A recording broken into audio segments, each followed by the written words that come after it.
Flowey Is Not a Good Life Coach by unrestedjade. Chapter 2. Boy, that fight scene was crazy sexy cool, huh?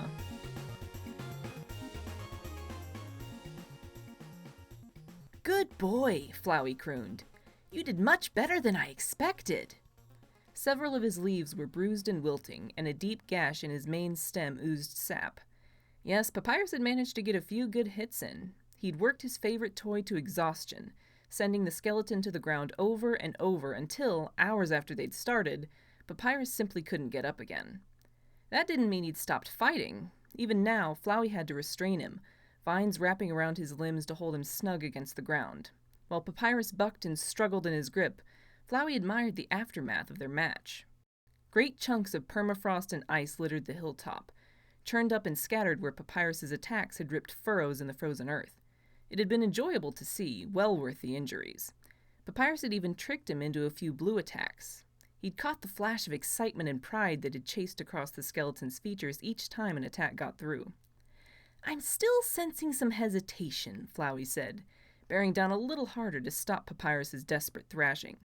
"But I think you've made some real progress, don't you? Friend," he said, when Papyrus failed to get the hint, "we're done for tonight, so you can stop fighting me now."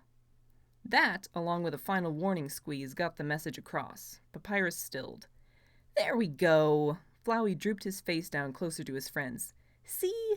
As long as you keep pleasing me like this, you'll be perfectly safe, Papyrus." He took in the cracks and scrapes covering Papyrus's frame. "Boy, you got a little banged up, huh? Let me take care of that for you." Papyrus tried and failed to wriggle away from the vine extending toward him. Flowey didn't use healing magic often, but it was more than up to the task of mending the relatively minor wounds he'd caused. Boop! Flowey touched the vine lightly to the tip of Papyrus's nasal bone. In seconds, the scrapes vanished and the cracks filled. "All better." Papyrus was unfailingly polite, so when he didn't say thank you, Flowey chalked it up to fatigue. That had been quite a workout, even for a monster in such good condition. "Now," he said, "I know you train with Undyne and you practice 3 hours a day like a good boy. I'd like us to keep having this special practice a few times a week, just to give you the edge you need. Sound good?" Papyrus nodded weakly. He turned his head away, hiding his face against his shoulder. Flowey craned his stem to bring his own face back into Papyrus's view. "You want to be in the Royal Guard, don't you?" Gently, he tipped Papyrus's chin up with a vine, forcing him to meet Flowey's stare. Papyrus stiffened, but didn't fight against Flowey's grip.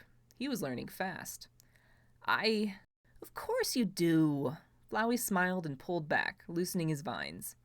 As soon as he was free, Papyrus scrambled to his feet. He didn't bolt. That was pleasing. It was a sign that there was something here for Flowey to work with. Papyrus watched, wary, alert, as Flowey looped a coil of vines around his shoulders. He flinched when Flowey leaned against him, but he didn't try to fight or run away. He was being quiet, too, and that might have been the most impressive accomplishment of the night. This was encouraging. "I don't want you to be afraid of me, Papyrus." Now that Flowey had let his face close back up, Papyrus didn't seem quite as averse to looking at him. There was suspicion and fear in the skeleton's face that he'd never seen before, but that was a good thing. That was exactly what he wanted, to make the naive doofus wake up to reality. "Seeing you succeed and get what you want would make me happy, because I'm your friend, isn't that right?" Yes.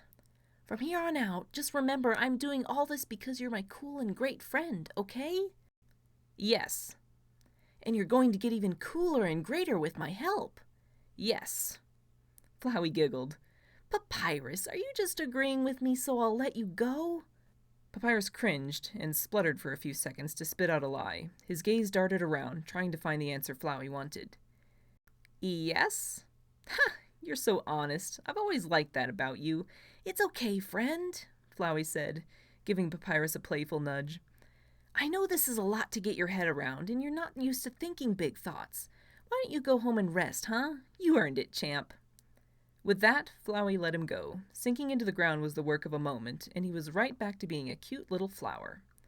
Papyrus stared at him for a moment, fist clenching and unclenching, seemingly afraid to turn around. That, Flowey thought, was very reasonable. Finally, Papyrus turned to go, stumbling and shaky. After a few paces, Flowey called after him. "Hey, Papyrus?" The skeleton stopped, looking back over his shoulder.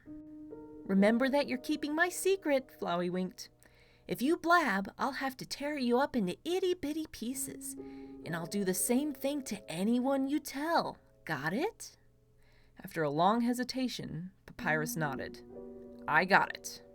Good. Well, nighty-night, Flowey said, and pulled himself fully underground. It had been a productive night. He had a good feeling about this run. This was going to be fun.